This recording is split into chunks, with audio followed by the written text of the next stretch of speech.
So students, today we will be solving our fourth problem on correlation using Spearman's rank correlation method.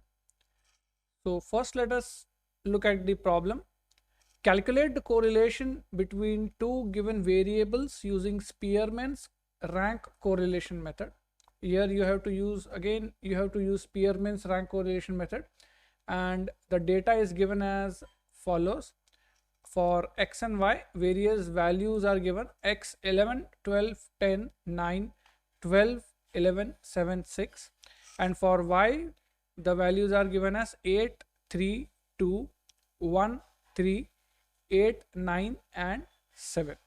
And we need to calculate the correlation between these two variables using the Spearman's rank correlation method.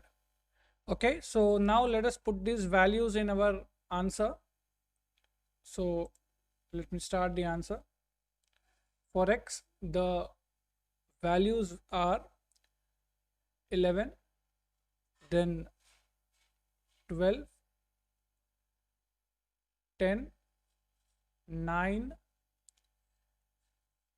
again 12, 11, then 7 and 6. For y, the values are 8, 3, 2, 1, 3, 8, 9 and 7. Okay, so we have put the values which we have received in the question in a tabular format. Now what we will do is we will assign the ranks. Okay, अब हम क्या करेंगे? We will assign the ranks. तो x से शुरू करते हैं. Okay, सबसे हाईएस्ट वैल्यू जो x के लिए है वो है 12, बट 12 जो है वो दो जगह पे रिपीट हो रहा है. देखिए यहाँ पे और यहाँ पे. तो सबसे पहले फर्स्ट और सेकंड पोजीशन के लिए क्लैश हो रहा है. फर्स्ट और सेकंड पोजीशन के लिए, तो जैसे लास्ट सम में हमने देखा था वैसे हम एवरेज निकालेंगे. 1 + 2 divided by 2 which will give us 1.5. तो इससे मैं 1.5 रैंक दूंगा और इसे भी मैं 1.5 रैंक दूंगा. दो रैंक्स हो गए, फर्स्ट और सेकंड रैंक हो गया. थर्ड रैंक के लिए हमारे पास है 11. अगेन 11 भी जो है वो दो जगह पर है. देखिए यहाँ पर और यहाँ पर है, मींस क्लैशेस हो रहे हैं. तो सेम जैसे हमने फर्स्ट और सेकंड पोजीशन के लिए किया था वैसे ही ये अभी थर्ड और फोर्थ पोजीशन, ये थर्ड और फोर्थ पोजीशन के लिए क्लैश हो रहा है.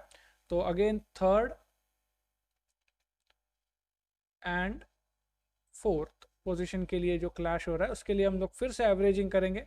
कितना आता है ये अगेन आएगा 3.5. तो जो 11 है इसे 3.5 और इसे भी 3.5. ओके, नाउ 1 2 3 4 रैंक्स हो चुके. नेक्स्ट फिफ्थ रैंक के लिए आप देखिए 10th है, फिफ्थ रैंक के लिए है 10th. सिक्स्थ रैंक 9 को देना है, सेवेंथ रैंक 7 को देना है और 8th रैंक 6 को देना है. ओके, नेक्स्ट जैसे x के लिए आपने रैंक्स निकाले वैसे ही हम अभी y के लिए रैंक्स कैलकुलेट करेंगे. तो y के लिए पहला पोजीशन आप दोगे, फर्स्ट रैंक जो आप दोगे वो हाईएस्ट नंबर है 9, इसे हम फर्स्ट रैंक देंगे. सेकंड रैंक रहेगा वो हम 8 को देंगे. 8 will be the second ranking. But again यहाँ पे देखिए आप 8 जो है वो दो जगह पर रिपीट हो रहा है, here and here. Okay, so again clashes है सेकंड और थर्ड पोजीशंस के लिए. तो सेकंड और थर्ड पोजीशन के जो क्लैशेस है उसको भी आप एवरेज करोगे. 2 + 3 5 divided by 2 that is 2.5.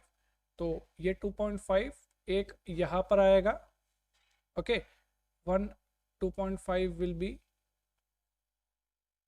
in this position here, sorry, not 2.5, and second will be 2.5. okay, then after 8 ये हो गया 1 2 3। फोर्थ पोजीशन जो रहेगा वो आप देखिए कहाँ पे लिखना है, 8 के बाद क्या है 7th है, तो इसे आप फोर्थ पोजीशन दोगे, फोर्थ रैंक दोगे। फिफ्थ रैंक के लिए आपके पास 3 बचता है, ओके, लेकिन 3 जो है वो अगेन रिपीट हो रहा है, देखिए यहाँ पे और यहाँ पे, तो फिफ्थ और सिक्स्थ रैंक के लिए क्लैश हो रहा है। अगेन फिफ्थ और सिक्स के लिए 5 + 6 divided by 2 which will give you 5.5। तो यहाँ पे भी आप 5.5 लिखोगे और यहाँ पे भी आप 5.5 लिखोगे। ओके, फिफ्थ और सिक्स्थ हो चुका। सेवेंथ सेकेंड पोजीशन जो है ये 2 जो है इसे हम सेवेंथ कहेंगे और जो 1 है इसे हम 8th पोजीशन देंगे। ओके, तो इस तरीके से ये आपका जो पूरा के पूरा रैंकिंग का काम है ये हो चुका है। ये रैंकिंग आप देख लीजिए एक बार, ध्यान से करना है रैंकिंग, गलतियां नहीं करनी ranking. Once this ranking is done, next step हमारा जो होता है वो होता है डी कैलकुलेट करना। डी क्या होता है, RX माइनस RY, मतलब 3.5 माइनस 2.5 कितना आएगा यहाँ पे, 3.5 minus 2.5 it will come to 1।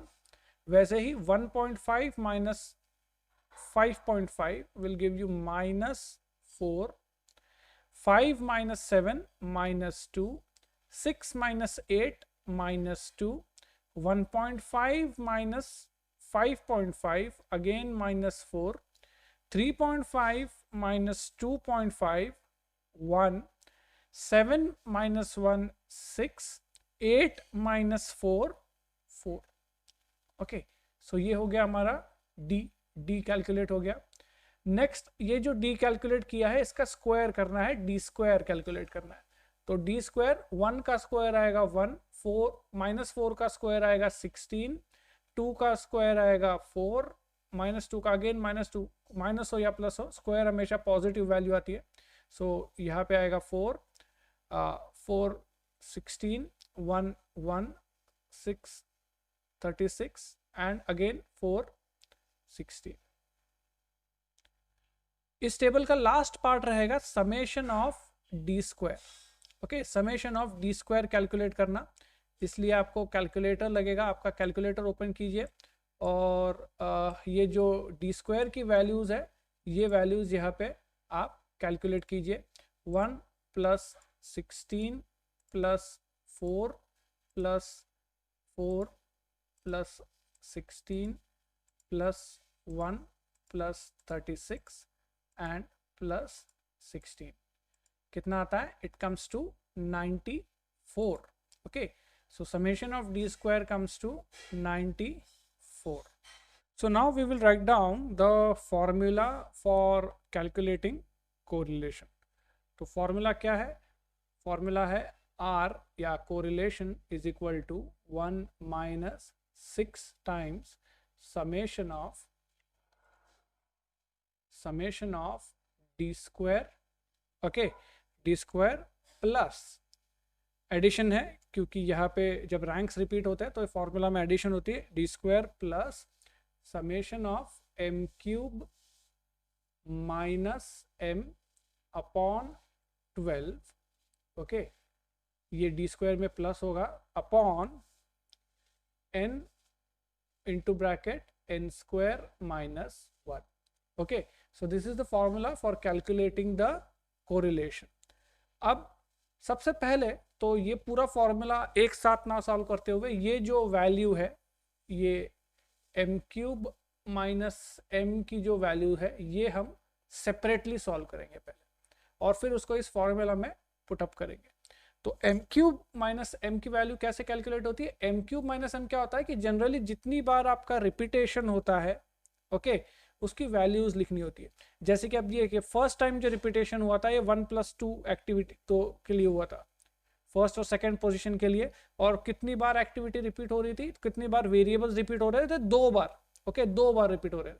तो मैं लिखूंगा यहाँ पे, we will just write down 2 cube minus 2, क्योंकि पहली बार जो रिपीटेशन हो रहा था वो 2 वेरिएबल्स का हो रहा था। अगेन दूसरी बार जो रिपीटेशन हो रहा था वो भी कितने वेरिएबल्स का हो रहा था, 2, थर्ड और फोर्थ 2 पोजीशन के लिए। तो अगेन 2 बार रिपीटेशन हो रहा था 2 क्यूब माइनस 2। एक बात का ध्यान रखना है, यहाँ पे आपको फिगर्स नहीं लिखनी है 3 4 या 5 6, ऐसा नहीं लिखना है। बस जितनी बार आपका रिपीटेशन हो रहा है वो वैल्यूज लिखनी है। 2 बार रिपीटेशन हो रहा है तो 2 लिखोगे, 3 बार अगर वैल्यू रिपीट हो रही है तो 3 लिखोगे। ओके, अब नेक्स्ट अगली बार देखिए, थर्ड टाइम भी जो रिपीटेशन हो रहा है वो भी अगेन 2 वैल्यूज का हो रहा है, तो again 2 cube minus 2। And fourth time भी जो रिपीटेशन हो रहा है वो भी सिर्फ 2 ही वैल्यूज का हो रहा है, तो अगेन 2 क्यूब माइनस 2। अब ये सब चीजों का क्या करना है, हमको समेशन निकालना है, समेशन निकालना है। ओके, मीन्स ये सभी का हम लोग क्या करेंगे, एडिशन कर लेंगे। इन सभी का हम क्या करेंगे, एडिशन करेंगे, and we will divided by how much, we will divided by 12। Okay, तो 2 क्यूब होता है 8, ओके, और 8 माइनस 2 होता है 6, तो यहाँ पे आएगा 6 plus again 6 plus 6 plus 6 divided by 12।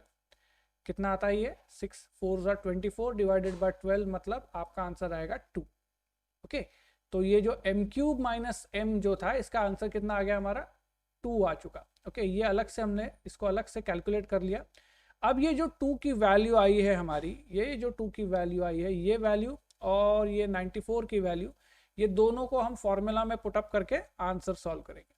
तो ध्यान से देखिए, r का जो वैल्यू है वो फॉर्मूला में लिख रहा हूँ, यहाँ पे मैं अगेन इसी के नीचे लिख रहा हूँ 1 माइनस 6 मल्टीप्लाइड बाय 94। 94 क्या है, डी स्क्वायर, ये ओके, ये दिस वन यहाँ पे लिखा, plus this m cube minus m का वैल्यू ये वाला, ये जो 2 है ये यहाँ पे 2 divided by n into bracket n square minus 1। n अब कितना है, n कितने हैं, नंबर ऑफ वेरिएबल्स कितने हैं, देखिए 1 2 3 4 5 6 7 8, देर आर 8 वेरिएबल्स, तो n रहेगा 8 into bracket 8 square minus 1। Okay, तो इसे सिंप्लीफाई कीजिए, ये आता है 1 minus 6 into bracket 96 upon 8 into bracket 63।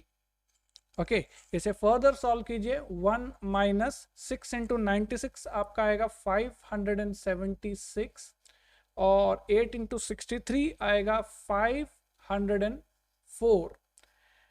Further इसको सॉल्व कीजिए, 1 माइनस 1.14। ओके, एंड फाइनली इसे 1 में से माइनस करने के बाद आपका r का वैल्यू जो आएगा वो आएगा नॉट 0.14, नेगेटिव 0.14। ओके, तो 1 में से 1.14 माइनस करने पे आपको नेगेटिव वैल्यू मिलेगा r का, जो होगा 0.14। इसे अच्छे से बॉर्डर कर देना है। Okay, so this is your final answer. यहाँ पे x और y के बीच में नेगेटिव कोरिलेशन है और कोरिलेशन का डिग्री है -0.14। ओके, तो इसी के साथ हमारा फोर्थ सम भी जो है कोरिलेशन पे वो फिनिश होता है।